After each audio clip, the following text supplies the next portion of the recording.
top up with great skill from him. Doing the most Salah! Raheem Sterling! What a finish! What pure class from the Englishman!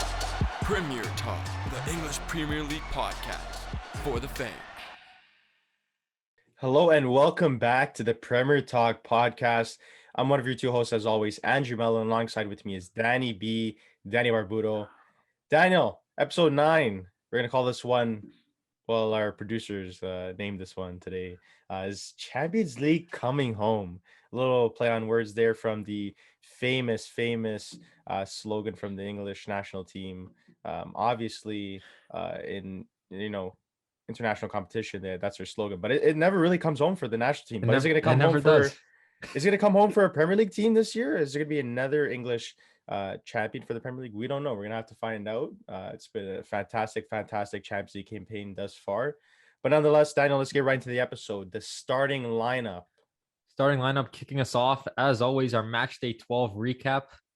And then we're going to go right into the Champions League recap. A lot to talk about, a lot to discuss, some really good results for the English Premier League teams.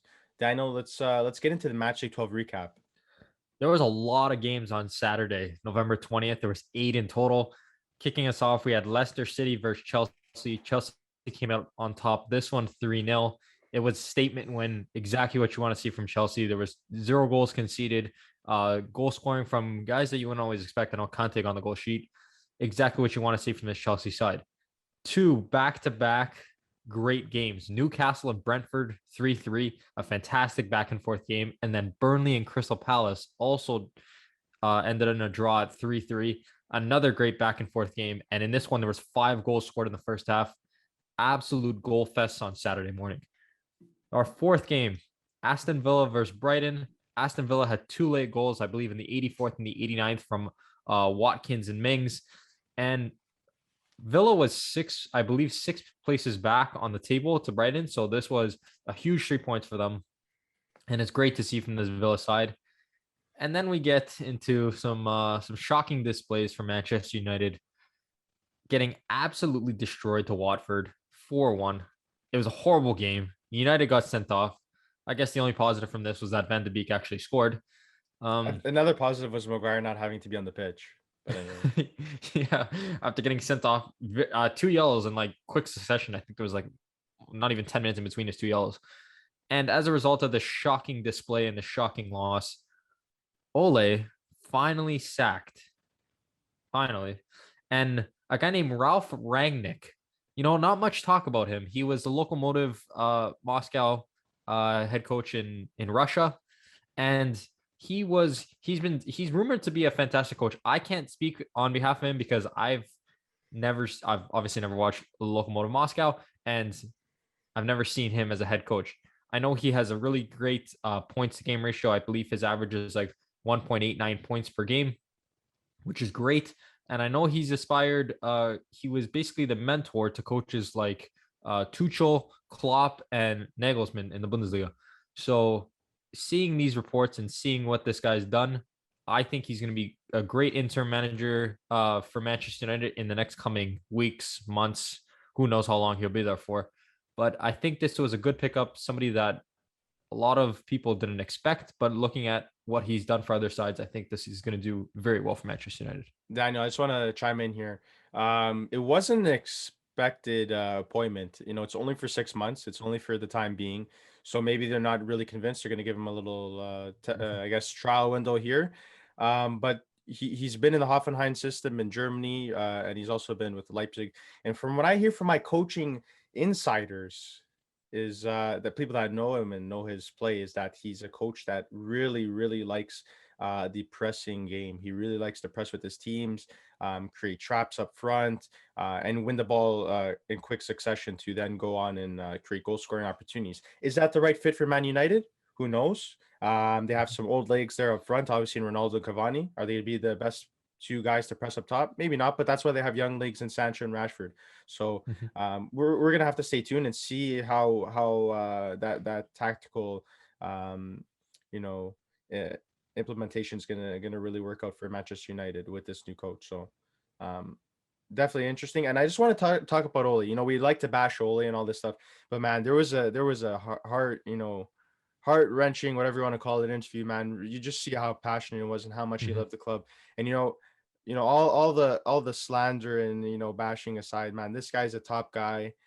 Someone that has served the club not only as a player but as a coach. And even though it didn't pan out to being uh as successful as he would have hoped it would be, he's just a top guy. And you saw how emotional he got, and how much it moved him to be a part of it, part of Mhm. the club once again, but as a coach. So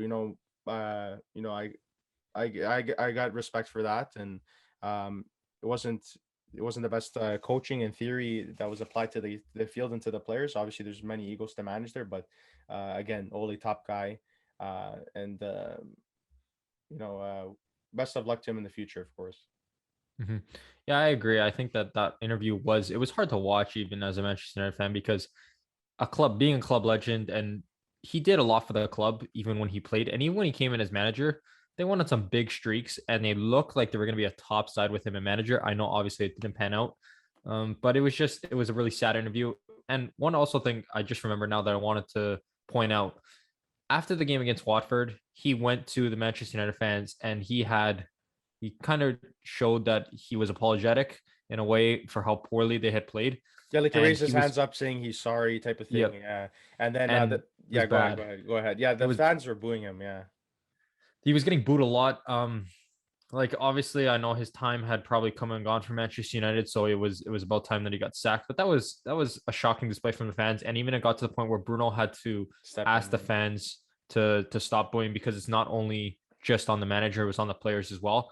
Obviously, I know in the world of sports, the first thing you do is blame it on the manager, but they're not the guys on the field. And United was a shocking performance. It was a shocking performance from their entire team, from top to bottom. You can't just be booing the manager for a result like this. Moving on to the sixth game on Saturday was Wolves West Ham. Wolves got a goal from Jimenez. It was the only goal of the match, I believe, in like the 54th minute, and it set them the 3 points on West Ham. Great from Wolves because obviously they're starting to move up in the table because a couple of successive wins. They Mm-hmm. weren't looking too good at the beginning, but they now sit in sixth above the likes of United and Tottenham. It's a So huge win too against West Ham. West Ham's been hot, hot, hot this mhm, season, and for Wolves to go and win 1-0, and it was a goal from Jimenez. Um, just really happy to see him back on the score sheet after so much time being absent away from the game. Recently, a documentary, a mini doc, came out about his grueling head injury and his road back to where he is now. So he defied the odds and he got on the score sheet. So massive respect to him. And um, it looks like Bruno Lage is really settling into the Premier League right now. It looked very shaky at the start, but he's really turned around. He's getting accustomed to the league and the level of the league and getting used to his players. That's not easy to do as a new manager. So he's done a fantastic job. Sorry to cut you off there, Daniel. it's all good, all good. Moving on, Norwich Southampton. Norwich coming out with a 2-1 win. They rally back after an early goal, and they win back-to-back weeks. We did not expect this from Norwich. We expected them to sit bottom of the table for the rest of the year. Not that we're only like 11 weekdays, or now 12 match days in. Mm-hmm. Um, but they finally pick up back-to-back wins. They're still sitting 19th in the table. But a simple win props them out of relegation. And that's what you like to see. The only team now with 0 wins is Newcastle. They still continue to not pick up any three Yeah, points, they any continue wins. to suck right now. Yeah. Yeah, they haven't been great. That's all you can say for them. And then the final game on Saturday was Liverpool versus Arsenal. Ramsdale stood on his absolute head. For those of you that watched this game, he was phenomenal. The first goal probably could have been saved, but other than that, he was great. And Liverpool still came out smashing goals into the back of net, 4-0. Um, if you're the Liverpool side, like they can't stop scoring goals right now. And even with a great keeper that you're facing, they still somehow find ways to put goals in the back of the net. Daniel, I love the beef between Arteta and Klopp, man. I love to see it. I love the passion and the energy from the coaches. Arteta it was so funny because he's so tiny and he was just hopping around all mad. So it was after a foul. So he thought it was a foul. Klopp disagreed. So they started exchanging some words, and the fourth official got in between them and broke it up. But I thought it was hilarious. Yeah, they both got carded for it too, which is kind of funny. You Yeah. don't see that very often where both managers get the yellow card from the ref. But yeah, it was good to see the passion that's shown between the two managers. You know, they're both fighting. At that point, I believe the score was still 0-0, or maybe it had just been 1-0 from Liverpool. So the game was still relatively tight. But yeah, just I love seeing kind of stuff like that. It shows the passion in English football. We're gonna move on to Sunday, November 21st. Since there was 8 games on Saturday, there's only 2 games on Sunday. First one was Manchester City versus Everton. City smashed Everton. There wasn't really much of a competition, and they needed to because they needed to keep pace with Chelsea and Liverpool, which they did. City currently sit, I believe, second. Yeah, they do sit second, behind Chelsea, and they're 1 point ahead of Liverpool. So City needs to keep doing what they're doing, keep getting the 3 points so they can stay with this Chelsea side that doesn't look like losing, and this Liverpool side can't stop scoring goals at the moment. The last game of matchday 12 was Tottenham versus Leeds. Tottenham rallied back from 1-0 down to pick up 3 points against Leeds. A goal from Reguilon, which was quite nice. But again, just exactly what you want to see from this Tottenham side. I think that Conte, he's putting in work there. It's gonna take time. It's gonna take time. It is going to take time because they just went and lost in the Conference League today in the 95th minute to Mura. What's a Mura, bro? I don't even know. What's Mura? I think they're from I don't know if they're Ukrainian side. I think they might be Ukrainian or it's an Eastern European country. I don't know. I need to do some research on that, but yeah, Mura, that's embarrassing. It was embarrassing. He's gonna need time to take this Tottenham side. I know you feel very honestly, like teams like Tottenham and stuff, Conference League's a joke to them, so they don't give a crap. So it's more for these smaller teams, and it's like we mentioned before, previous episode, it's great for these smaller teams, but these big teams don't give a crap, man. It's more games for them. It's not. I don't think it's extremely lucrative for them. Even the Europa League, a lot of teams don't make loads of money from Europa League, but Champions League is where it's at, and that's where they have to be. But they have to get there first, so it comes with winning competitions like the Conference League. So you can't just slack off. You have to have results no matter the competition you're in. So, but I could see that's a good crap, So, but anyway, yeah, it makes sense. It does. It's a good segue into our second and probably going to be quite long segment on the Champions League because there's lots to talk about in the Champions League, the best competition in all of football other than international play at the club level. Starting. Yeah, Andrew. I love it. It's the greatest theme song ever. You hear that and you get goosebumps. It's great. Yeah. Starting us off, Andrew, Chelsea destroying Juventus 4-0. Yeah, Daniel, Chelsea lost first time out against Juventus in the first leg. So Chelsea really had to turn on this game, and they did, Daniel. And they show that they're the superior team in this group. Now with this 4-0 win, they sit tied on points in first with 12. But at the same time, they have 6 more goals. They have 9. Their goal difference is 9-3. So 6 goals difference. And it started off with a corner kick. The corner kick came in. I thought it was a decent ball, but it bounced off of Rudiger's arm. But he kind of put his arm in front of his body, not extended out. So they didn't deem it to be a foul, and that it ended up falling to the feet of Nathan Chalobah. And he absolutely buried that. It was a half volley, lovely finish from center half. Not Nathan, sorry, Nathan's his brother, Trevor. Sorry. So he netted that to put them up in the 25th. And then only 2 minutes later, Morata doing what Morata does best, missing goal scoring opportunities. He chipped it over Mendy. It was a difficult one. He got pressured, got a little bump from the keeper, but what a fantastic display of defensive ability from the skipper and Thiago Silva. This guy he's aged like fine wine. He doesn't have the legs like he used to in his AC Milan days, nor some of his early PSG days. But this man is very smart, knows where to be, and what technique he used to clear it off the line in an acrobatic manner to keep the score line intact. And then later on, Reece James, sorry, the fullback.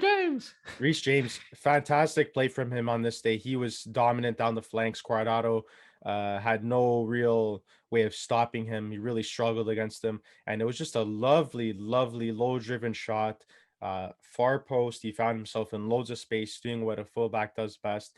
as occupying the far side space, and the ball managed to get to him, and he made no mistake of it. Took a touch, which I thought was the right decision instead of hitting it first time, and it was just a lovely finish.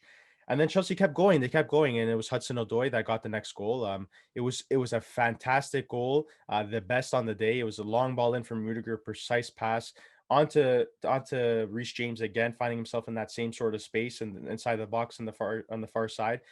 He found Loftus-Cheek, that's the sub that came on for Angolo, and lovely footwork to beat a couple of men, a couple of defenders, and it was lazy defending from Juventus, just all ball watching really, and he just passed it on to the path of Odoi, and Odoi made no mistake. Another fantastic display from Odoi, and he's really proving himself in this Chelsea squad that's full of depth. So it's hard to get in there regularly, but he did a fantastic job this day playing as a winger up front.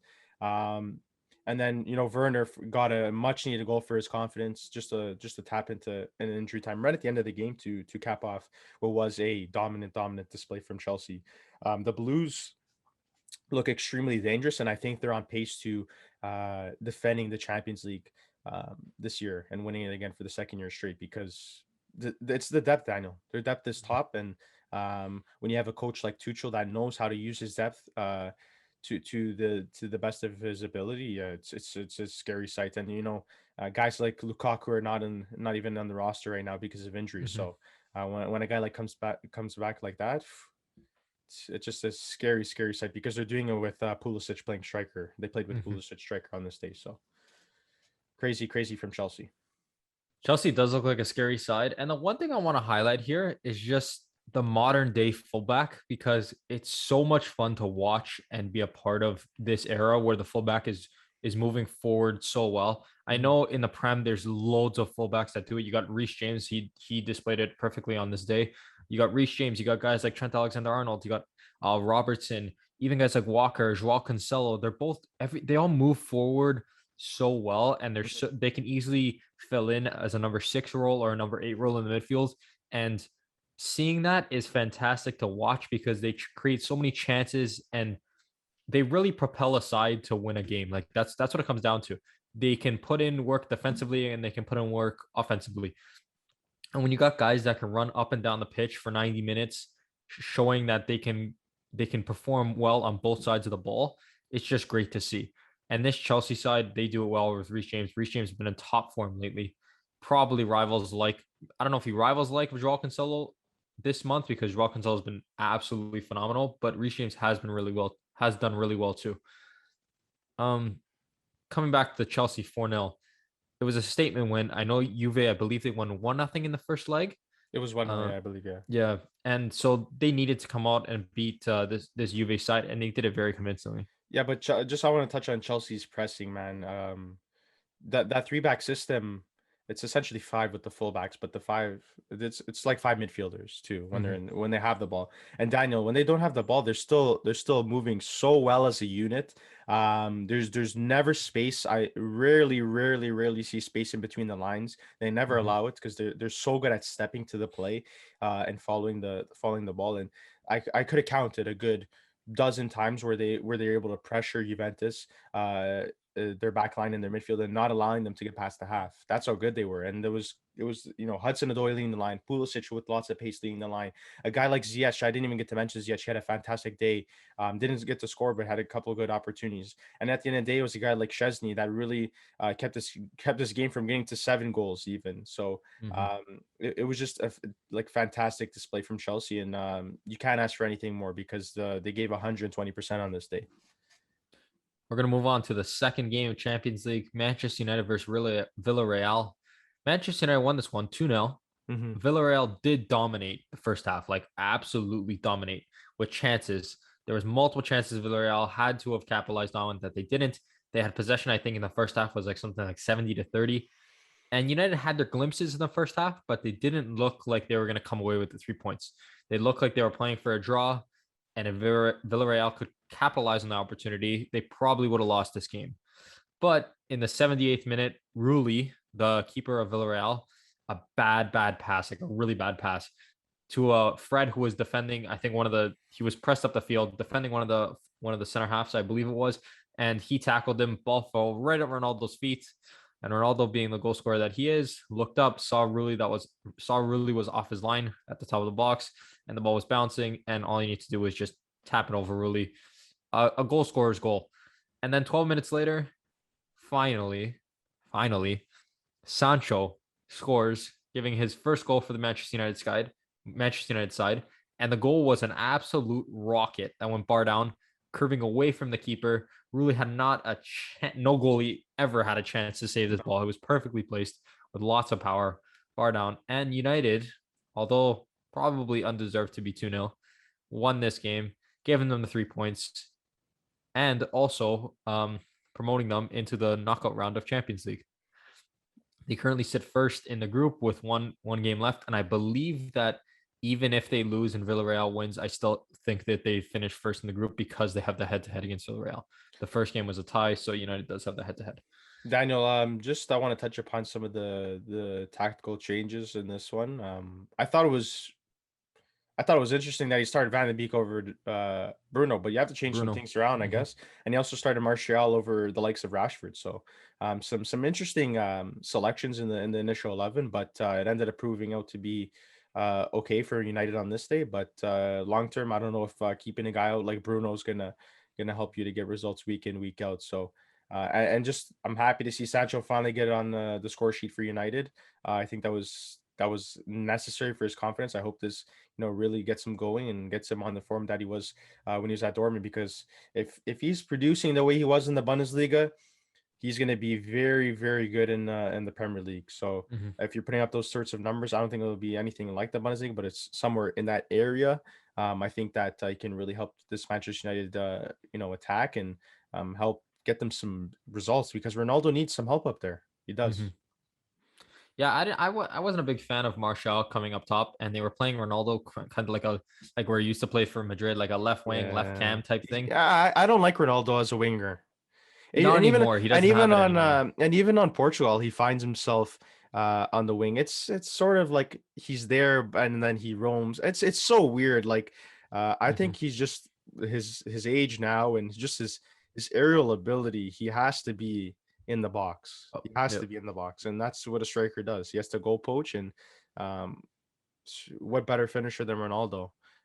So I think he's a number 9. He has to be a number 9 now. And the last thing, I know Van de Beek, he wasn't great going forward. They didn't really have much possession, so he didn't really have the ball a lot at his feet to go forward to create those chances. He did play quite well defensively, though. He found himself coming back a lot of the time because Villarreal was on the attack for most of the game, or most of the time he was on, because he did get substituted for Bruno, I believe, in like the 50th or the 60th. But yeah, I think he did play well. I don't like him in this like number 10 role that he was kind of swapped in for Bruno. I prefer him to be playing like an 8. I know they play a 4-2-3-1, so I guess he'd be the more offensive center defensive mid. Yeah, somebody like who can play. Yeah, somebody who can play. They can go forward and they can come back.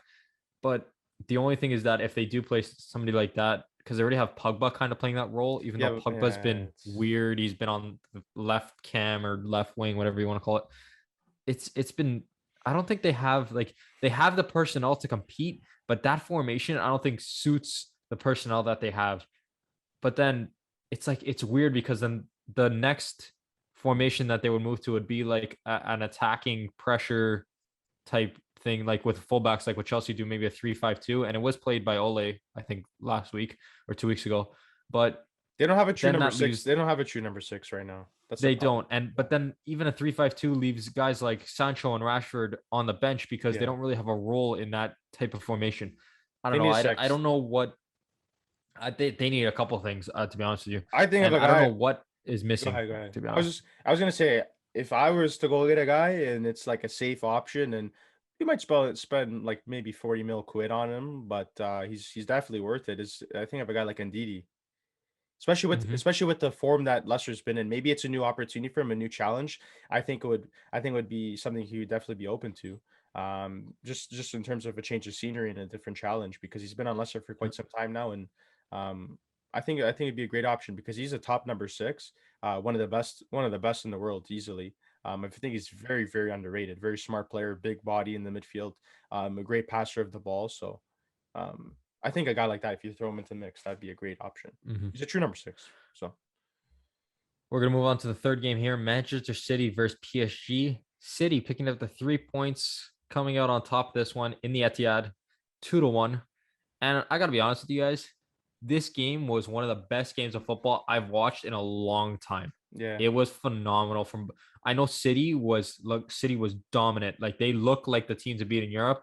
They rallied back to win after Mbappe scored a really nice shot through Ederson's leg in the 50th minute. Cross from Messi, it took a deflection and landed right at Mbappe's feet. Again, goal scorer knowing where to be, fell at his feet and buried it with confidence through Ederson's legs. And then Sterling, he scored a tap in the back post after, I believe, the cross was from Gabriel Jesus coming on as a super sub yet again. He scored full extension because this ball could have easily have missed him. He was full extension, tapped it off the post to beat Keylor Navas. And then Gabriel Jesus himself sealed the game after a fantastic pass after a cross from Bernardo. This is one thing I really wanted to highlight because I love that City does this. They like their fullbacks going forward, obviously, like we know, and they cross the ball in quite a lot. And instead of whoever the ball lands to, at this particular case, it was Bernardo Silva. The ball landed at his feet, and he on the volley, one touch, he passed that ball back across the box, and it is the scariest pass ever because literally, if anybody is there, if anybody gets their foot on it, it's a goal. And they're one of the only teams in Europe that do this on a consistent basis. That guy who receives a cross would never try to touch it down and try to shoot. He always looks for the pass back across. Mm-hmm. And I've never seen it's Pep Guardiola at his finest. Like, this is exactly what he commands his players to do. The balls are always passed around in the box, and it just happens. And that's all this team does. They don't need a number 9 like Gabriel Jesus to come in for them to score goals because anybody can sit in the 6-yard box or just outside or within the 6 in the penalty spot and be scoring goals. And that's exactly how Pep plays. It's exactly how he commands his players to play. And it works to perfection every time. Yeah, Dano, I really like Bernardo Silva and what he's been doing this season. And he's been able to have so much success because he's played him as a number 9. It's a fake striker that drops in between lines and works with, the number 10, which is De Bruyne or the wingers.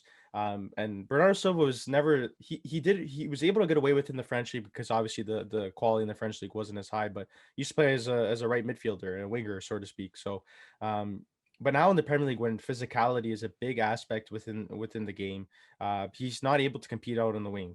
And I would leave all the heavy running for guys like Sterling, even Ferran Torres has more pace than him. Guys like that are, I would Mahrez has more pace than him. So I really like the way, Guardiola has utilized him in the middle of the park because I know the midfield's really stacked. So he's able to get away with putting Bernardo up front and, with the likes of De Bruyne, Gundogan, Rodri's been in fine form the last 4 or 5 games. It's really hard to find yourself playing in that midfield week in, week out, but he's placed him as a false 9 and he's used him phenomenally. Just great tactical decision because Bernardo's very good with his feet, very agile, and just the best part about his game is his IQ, his football awareness and knowledge is unlike any other. He knows where to be in between lines. He knows how to create angles for passing lanes. He's just a fantastic player, and when he gets the ball in those dangerous areas, he's most likely he's going to create something out of it because he's just that clever of a player. So I really like the way he's utilized his players this year with the absence of a true striker because obviously Aguero left, it was his time, whatever, and they didn't get a replacement in Harry Kane that they wanted. So, and I think it's worked out for their benefit, not having to spend that money and using what you have available because Bernardo looked like he was on his way out, like we mentioned in previous episodes. But he's really solidified himself as a fantastic false striker. City did dominate for the majority of the game. Neymar probably should have scored. It was a great passing play between Messi, Mbappe, and Neymar, which again, it's the best front three in the world. Lazy. They're so lazy. They are lazy. Neymar and Messi played on the Barcelona side that had some of the best midfielders in the world, and that midfield would command the ball. They'd had a possession for 80% of the time, and they would get it into those players' feet. They don't have that with this PSG side. They don't. Their midfield isn't good enough. They had Gay and Herrera playing in that midfield. That midfield is simply not good enough to get it to the attacker's feet with time. It's simply not good enough. And Neymar probably should have scored. He was one-on-one with Ederson and he missed wide on his weaker foot, but it's something that you expect one of the best Brazilian. I'm going to simply put it out there. One of the best Brazilians of all time to finish. He should be finishing that Yeah. straight up. And Daniel, just to highlight that point of the laziness, like I was watching a clip. It was Rio Ferdinand, and he highlighted, I believe it was Rio, and he highlighted the front three there when they didn't have possession. And I understand they're these top players on this different level, um, but Daniel, it shows you that there's a missing aspect of this team, and maybe that's why there's been rumors swirling that Pochettino doesn't want to loom around because there's probably internal problems, obviously, with Mbappe wanting to leave to Real Mhm. and Neymar wanting to be the star man, and then Messi's here again. So it's just a weird scenario in terms of egos and people's emotions getting in the way. So I think that affects their on-field ability for sure. But just the laziness, man, you don't want to see it. I know a lot of everyone knows that these guys are top players. Mhm. Uh, some of the world's best for sure. No question. The world's best in Messi, obviously, with top two. But they have to find ways to dig in for the team. And the other players on the pitch notice that, right? If you're playing and you don't see these other guys working, it's gonna, create some dishonesty and a lack of trust. Because I know Mhm. that when I used to play, I wouldn't want to see that for my wingers and my strikers. Even the strikers sometimes should come and help, and chase after some balls. So Mhm. these are things that little nuances of the game that players do pick up on, and it definitely builds some what's the word? I don't know. Distrust. I don't know. Mhm. You know what I It mean? is. You see what I'm getting Yeah, you at? don't want to play. You don't want to play for You your don't want to players play if for they. this. You want guys who are gonna fight for you. Like Mhm. that's what soccer's all about. The sense of Mhm. camaraderie, and it doesn't look like it's happening for with that front three in Mhm. PSG. I agree with you. We're gonna move on to the fourth and final Champions League game. This one, Liverpool versus Porto. Liverpool expected to win this one, did to win this one, and they Yeah. continue their perfect record in the Champions League with another win at Anfield. Dino, I always want to see these Portuguese teams get points so they stay in the race for the qualification, obviously, so there's more spots for qualifying. But I always Mhm. love to see a good Porto loss, whether it's 5-0 or 2-0. I love it. I always love a good Porto loss, and it's never easy if you're playing against Liverpool. But um, I love seeing Liverpool beat up on the Porto. So Thiago scored a perfect volley. that was It a was that was a absolutely. banger. That was a banger. It is like literally the definition of a banger. Yeah, it was a banger. Coming outside the box, he ran onto it. Perfect half volley. The ball dipped down and came like it basically like a blade of grass in between the pitch and where the ball was. It was a nuts finish, like just top class from a player who I don't think he's proved himself that well in the Premier League, to be honest with you. Daniel, the technique though was unreal. It was Unreal. Not nuts. many players would be able to recreate a goal like that. The ball was skidding, had backspin on it after coming in off it was a free kick, it was a set play.